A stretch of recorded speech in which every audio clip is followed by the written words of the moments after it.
Haleluya, puji Tuhan saudara. Shalom dan selamat pagi bagi setiap saudara yang sedang mendengarkan video renungan pagi hari ini. Kita bersyukur sepanjang malam kita sudah disertai oleh Tuhan. Dan pagi hari ini kita awali dengan renungan firman dan doa saudara. Di dalam video ini saudara akan mendengarkan renungan firman dan sekaligus kita akan berdoa bersama sebelum kita akan memulai segala aktivitas kita hari ini. Kalau saudara rindu setiap hari mengawali hari saudara dengan renungan firman singkat, dan saudara juga akan didoakan sebelum memulai segala aktivitas saudara, silakan lihat tanda subscribe di bawah video ini saudara.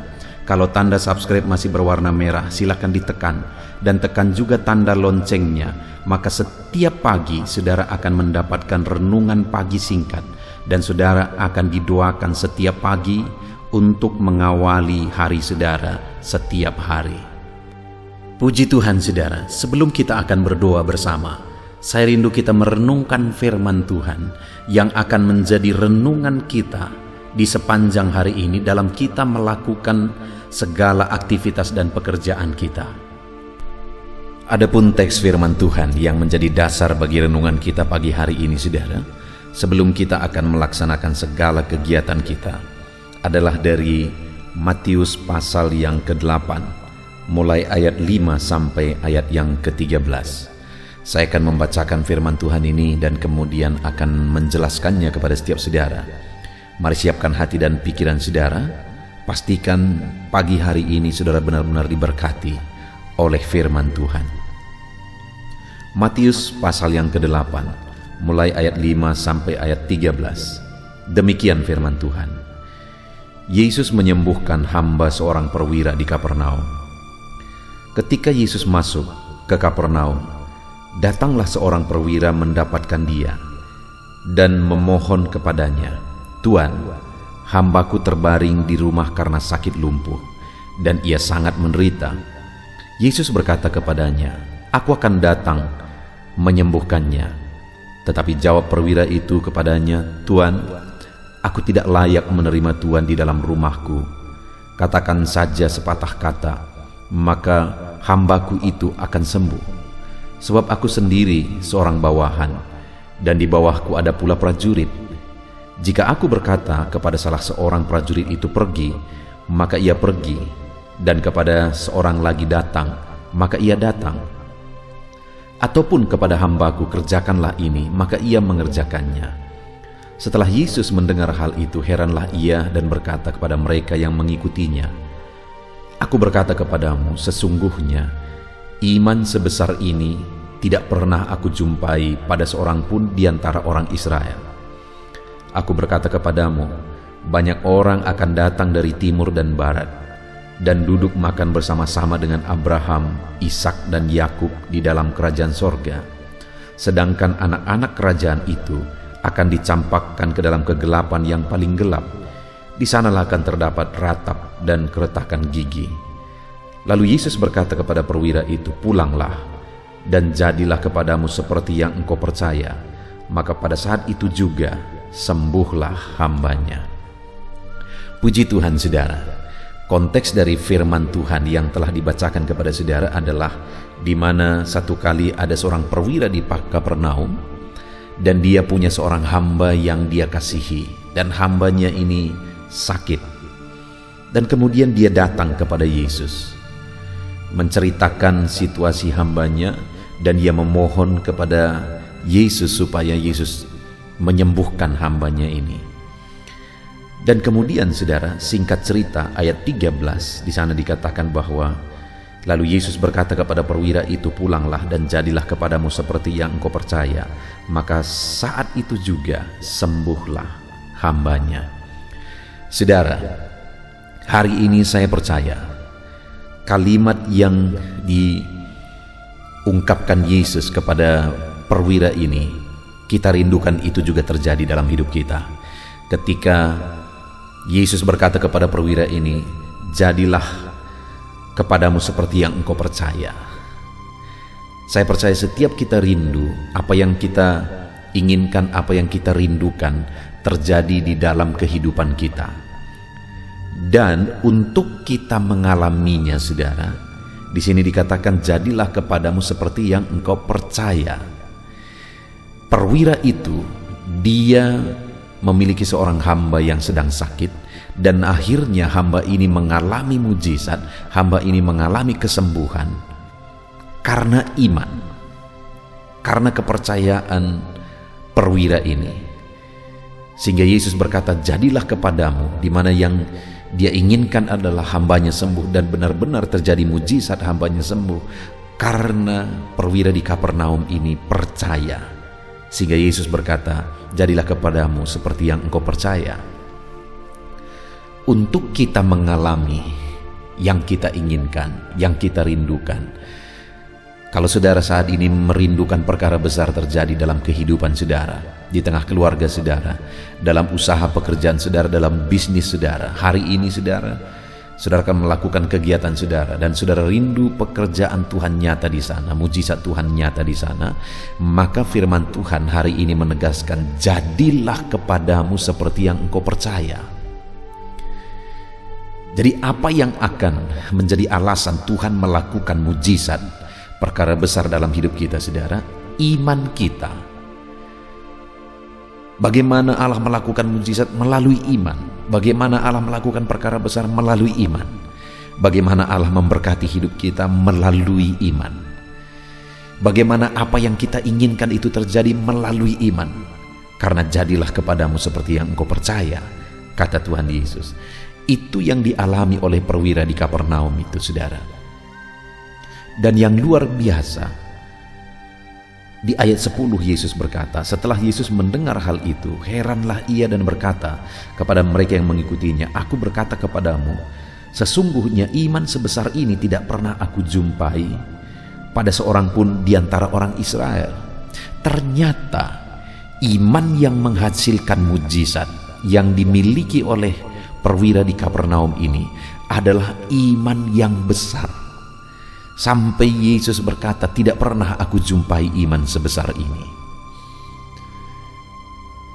Iman yang besar yang dimiliki oleh perwira di Kapernaum tersebut akhirnya melahirkan mujizat. Akhirnya Tuhan campur tangan dan mengerjakan mujizat melalui iman perwira tersebut. Hari ini, saudara, jika dalam hidup saya, dalam hidup saudara, kita memiliki iman yang besar, kita akan menyaksikan perkara besar di dalam kehidupan kita. Dan mungkin yang saya rindu kita renungkan bersama, saudara, dan saudara juga mungkin bertanya, iman yang bagaimana iman yang besar? Apa ciri-ciri iman yang besar? Aku rindu memiliki iman yang besar, tetapi iman yang seperti apa rupanya iman yang besar? Kita lihat bersama, saudara, di ayat 10 itu dikatakan, setelah Yesus mendengar hal itu, heranlah ia dan berkata kepada mereka yang mengikutinya, aku berkata kepadamu, sesungguhnya iman sebesar ini tidak pernah aku jumpai pada seorang pun di antara orang Israel. Jadi Yesus memuji iman perwira itu, dan akhirnya Yesus mengerjakan mujizat setelah dia mendengar perkataan perwira itu. Sekali lagi ayat 10 bagian A, setelah Yesus mendengar hal itu, heranlah ia. Jadi iman perwira itu dinilai sebagai iman yang besar, dan akhirnya mujizat terjadi setelah Yesus mendengar perkataan-perkataan perwira itu yang merupakan ungkapan, gambaran dari imannya. Apa yang dikatakan oleh perwira tersebut? Apa yang didengar Yesus yang dikatakan oleh perwira tersebut? Di ayat 8 dikatakan, tetapi jawab perwira itu kepadanya, Tuan, aku tidak layak menerima Tuhan di dalam rumahku. Lalu kemudian ayat 10, setelah Yesus mendengar hal itu, heranlah ia. Saudara, pada waktu itu ketika perwira ini menceritakan tentang hambanya yang sakit, akhirnya Yesus berkata, aku mau datang untuk menyembuhkannya. Itu ada di ayat yang ke-7. Tetapi perwira ini berkata, Tuan, aku tidak layak menerima Tuhan di dalam rumahku. apa yang tergambar dari kalimat perwira tersebut, saudara? Dengar, saudara, dia adalah seorang perwira. Bahkan dia punya prajurit, dia punya hamba. Orang ini orang terhormat. Orang ini orang yang berjabatan. Dan saya yakin fasilitas hidupnya, rumahnya juga adalah rumah yang layak, rumah yang mewah bahkan. Tetapi ketika Yesus berkata, aku mau datang ke rumahmu, aku mau datang untuk menyembuhkannya. Tapi perwira itu berkata, aku tidak layak menerima Tuhan di dalam rumahku. Kalimat itu adalah kalimat kerendahan hati, saudara. Dan mendengar hal itu, Yesus berkata, tidak pernah kutemukan iman sebesar ini. Iman yang bagaimana itu, saudara? Iman yang dibuktikan melalui kerendahan hati. Iman yang besar, iman yang akan menghasilkan mujizat adalah iman yang disertai dengan kerendahan hati. Hari ini apakah saudara orang beriman? Dan apakah saudara sudah membuktikan iman saudara melalui kerendahan hati? Karena terlalu banyak orang yang mengatakan dirinya orang beriman, saudara, tetapi mereka menjadi orang-orang sombong. Orang-orang yang tinggi hati merasa lebih dari yang lain karena mereka merasa bahwa mereka adalah orang beriman. Tetapi perwira ini yang disebut oleh Yesus sebagai orang yang beriman paling besar, dia malah berkata, aku tidak layak menerima Tuhan dalam rumahku. Begitu rendah hatinya perwira ini, dan kerendahan hati itu merupakan gambaran dari imannya, sehingga akhirnya iman itu dipuji sebagai iman yang paling besar, dan iman itu akhirnya menghasilkan mujizat. Biarlah hari ini iman kita, saudara, kita buktikan melalui kerendahan hati di hadapan Tuhan. Lalu kemudian yang kedua, masih di ayat 8 itu, perwira itu berkata, katakan saja sepatah kata, maka hambaku itu akan sembuh. Lalu ayat 10, setelah mendengar itu, heranlah Yesus dan dia berkata bahwa tidak pernah kujumpai iman sebesar ini. Setelah dia mendengar apa? Kalimat kedua yang dia dengar, ketika perwira itu berkata, katakan saja sepatah kata maka hambaku itu akan sembuh. Apa itu, saudara? Dia percaya bahwa firman Allah berkuasa. Dia berkata, katakan saja sepatah kata maka hambaku itu akan sembuh. Dia percaya firman Tuhan ajaib. Dia percaya firman Tuhan berkuasa. Dan dengan Yesus mengucapkan sepatah kata saja, mujizat akan terjadi. Itu sebabnya Yesus berkata, tidak pernah kujumpai iman sebesar ini. Karena orang itu begitu yakin, perwira itu begitu yakin dan percaya akan kuasa firman Tuhan, sehingga dia berkata, katakan saja sepatah kata maka hambaku itu akan sembuh. Dia begitu percaya bahwa firman Allah berkuasa. Dan itulah iman yang besar, iman yang mempercayai kuasa perkataan dan firman Tuhan. Dan kemudian selanjutnya, apalagi yang Yesus dengar yang dikatakan oleh perwira itu di ayat 9, saudara, di mana perwira itu juga berkata, sebab aku sendiri seorang bawahan dan di bawahku ada pula prajurit. Jika aku berkata kepada salah seorang prajurit itu pergi, maka ia pergi, dan kepada seorang lagi datang, maka ia datang, ataupun kepada hambaku kerjakan ini, maka ia mengerjakannya. Saudara, di ayat yang ke-9 ini, perwira ini mengatakan bahwa aku sendiri seorang bawahan dan di bawahku pula ada bawahanku. Ketika aku berkata kepada seorang prajurit pergi, dia pergi. Ketika aku berkata datang, dia datang. Ketika aku berkata kepada hambaku kerjakan ini, dia kerjakan. Artinya dia mau menegaskan bahwa aku punya otoritas terhadap bawahanku.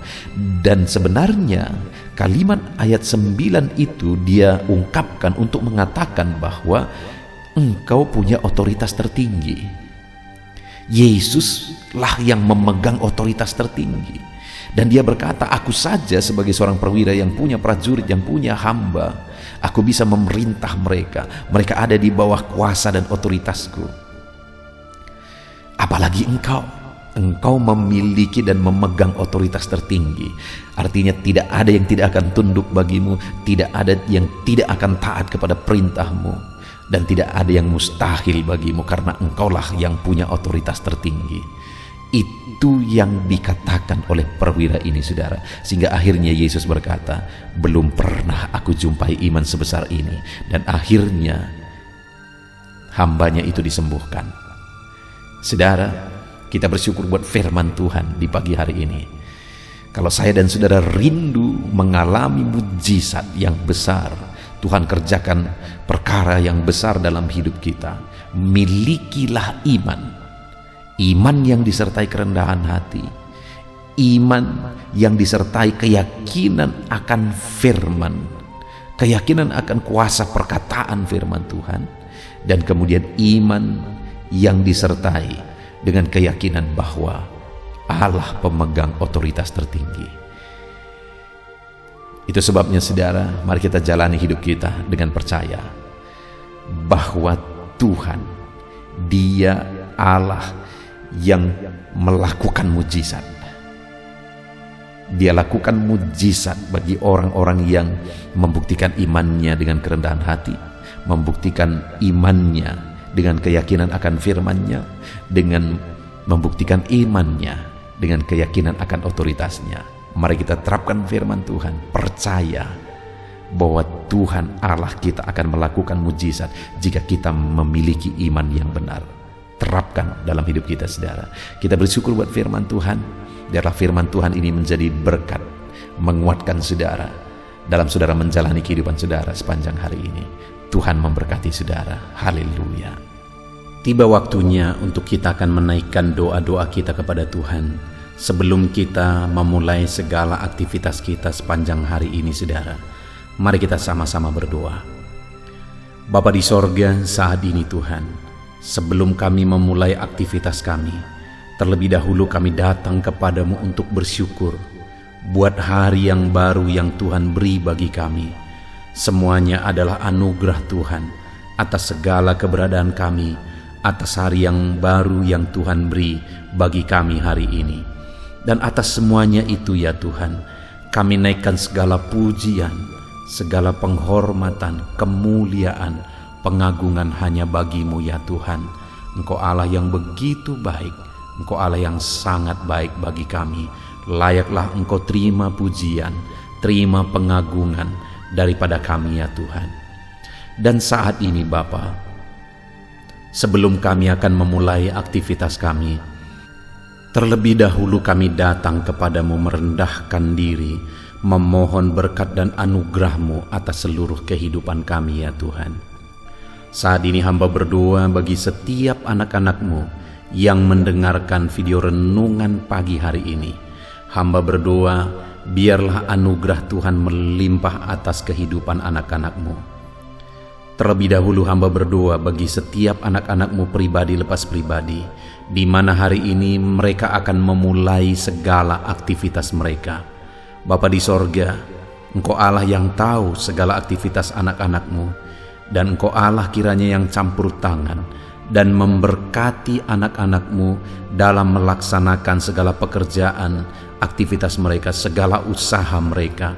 Tuhan, biarlah Tuhan memberkati mereka, berikan mereka hikmat, berikan mereka kemampuan, jaga lindungi sertai mereka, bahkan berikan mereka kekuatan, kesehatan dalam mereka melakukan segala aktivitas mereka ya Tuhan. Dan kiranya apa yang dikerjakan oleh anak-anak-Mu, Engkau mengurapi mereka, mengurapi tangan mereka. Biarlah apapun yang mereka kerjakan, Tuhan memberkatinya, sehingga anak-anak-Mu akan berhasil dalam segala sesuatu yang mereka kerjakan, karena mereka datang berserah kepadamu dalam mengerjakan segalanya ya Tuhan. Anak-anak-Mu akan mengalami keberhasilan di dalam nama Tuhan Yesus Kristus. Terima kasih Bapa di sorga, Engkau kiranya yang menyertai anak-anak-Mu sepanjang hari ini dalam mereka melakukan segala aktivitas mereka ya Tuhan. Di dalam nama Tuhan Yesus Kristus, mereka akan mengalami kesaksian atas penyertaan Tuhan, atas berkat Tuhan dalam segala aktivitas mereka hari ini. Bapa yang baik, saat ini Tuhan, kami juga berdoa biarlah Tuhan memberkati semua usaha anak-anak-Mu ya Bapa. Apakah mereka memiliki usaha sendiri ataupun mereka sedang bekerja di sana dalam usaha siapapun itu Tuhan. Biarlah anak-anak-Mu diberkati. Kalau itu usahanya sendiri, berkati usahanya sehingga usahanya akan berkembang ya Tuhan. Kalau itu dia bekerja di sana, biarlah anak-anak-Mu jadi terang, jadi saksi di sana, dan melalui kehadiran anak-anak-Mu bekerja di sana, apapun yang mereka kerjakan akan berkembang dan jadi kemuliaan bagi nama-Mu, dan orang-orang akan melihat anak-anak-Mu maksimal bekerja dan diberkati oleh Tuhan. Terima kasih ya Bapa yang baik, terima kasih ya Tuhan. Anak-anak-Mu yang pegawai juga Tuhan memberkati mereka dalam melakukan tugas mereka sebagai seorang pegawai ya Tuhan. Anak-anak-Mu yang pegawai negeri sipil juga Tuhan memberkati. Anak-anak-Mu yang berdagang Tuhan memberkati. Apapun pekerjaan anak-anak-Mu yang tidak melanggar firman-Mu, sekali lagi kami bermohon bersama, berkati semuanya usaha dan pekerjaan anak-anak-Mu ya Bapa. Saat ini kami juga berdoa, berkati seluruh keluarga-keluarga anak-anak-Mu. Ketika berkat-Mu melimpah atas keluarga anak-anak-Mu, maka mereka pun akan dipenuhi oleh damai sejahtera-Mu dalam mereka melakukan pekerjaan mereka. Bagi yang suami, berkati istri dan anak-anak mereka. Bagi istri, berkati suami dan anak-anak mereka. Bagi orang tua, berkati anak mereka. Bagi anak, berkati orang tua mereka. Berkati semua keluarga-keluarga anak-anak-Mu ya Tuhan. Terima kasih Bapa yang baik. Kami serahkan hidup kami, pekerjaan kami, keluarga kami ke dalam tangan Tuhan di dalam nama Yesus. Bahkan saat ini kami gunakan waktu ini berdoa buat bangsa kami ya Tuhan. Karena kesejahteraan bangsa ini adalah kesejahteraan kami. Berkati Indonesia penuh dengan damai sejahtera Tuhan. Kasih karunia-Mu melimpah bagi bangsa kami. Biarlah damai sejahtera-Mu, kemajuan, perkembangan ekonomi yang semakin berkembang Kau nyatakan bagi Indonesia, sehingga semakin damai, semakin tentram, semakin maju bangsa kami. Kami pun mengalaminya ya Tuhan. Terima kasih Bapa di sorga, berkati juga para pemimpin bangsa kami, mulai dari Bapak Presiden, Wakil Presiden, para menteri, semua wakil-wakil rakyat, semua para pejabat, berkati mereka dalam memimpin bangsa ini ya Tuhan. Terima kasih Bapa yang baik, segala puji hormat syukur kami kembalikan hanya bagi-Mu. Dan saat ini kami mau mengawali dan memulai aktivitas kami di sepanjang hari ini. Biarlah penyertaan Tuhan ada atas anak-anak-Mu. Berkati setiap anak-anak-Mu ya Tuhan. Kasih karunia-Mu, anugerah-Mu melimpah turun atas kehidupan anak-anak-Mu. Di dalam nama Tuhan Yesus Kristus kami berdoa, dan kami akan menjalani hari ini dengan penuh damai sejahtera Tuhan. Dalam nama Tuhan Yesus Kristus, haleluya. Puji Tuhan saudara, setelah saudara mendengarkan renungan firman dan setiap saudara juga telah didoakan, saya percaya ada sukacita baru dan semangat baru dalam saudara menjalani hari ini dan mengerjakan segala aktivitas saudara. Tetap semangat saudaraku, kerjakan segala aktivitas saudara sepanjang hari ini dengan cara yang terbaik. Dan Tuhan kiranya menjadikan segala usaha saudara berhasil. Tuhan memberkati setiap saudara. Dan jangan lupa berlangganan dengan channel ini dengan cara subscribe dan tekan tanda loncengnya. Tuhan memberkati setiap saudara.